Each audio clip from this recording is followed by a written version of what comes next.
ஒரு பெண் இருந்தாள். அவள் கண்ணாடியில் தன்னையே பார்க்க முடியாது.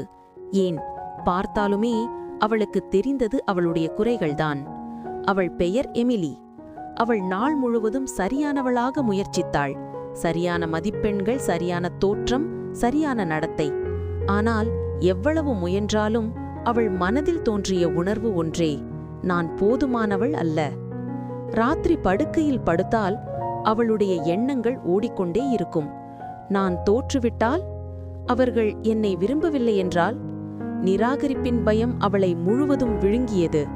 சரியானவளாக முடியாத அந்த அச்சம் அவளின் நிழலாகிவிட்டது.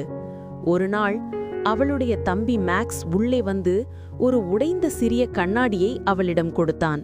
இதை நான் எதற்காக என்று அவள் கேட்டாள். மேக்ஸ் சிரித்துக்கொண்டு சொன்னான், இந்த உடைந்த கண்ணாடியில் கூட நான் இன்னும் உன்னுடைய அற்புதத்தையே பார்க்கிறேன். அந்த ஒரு நிமிடம் அனைத்தையும் மாற்றிவிட்டது. எமிலி உணர்ந்தாள், தன்னையே குறை சொல்லியதெல்லாம் அவ்வளவு நாட்களாக அவள்தான்.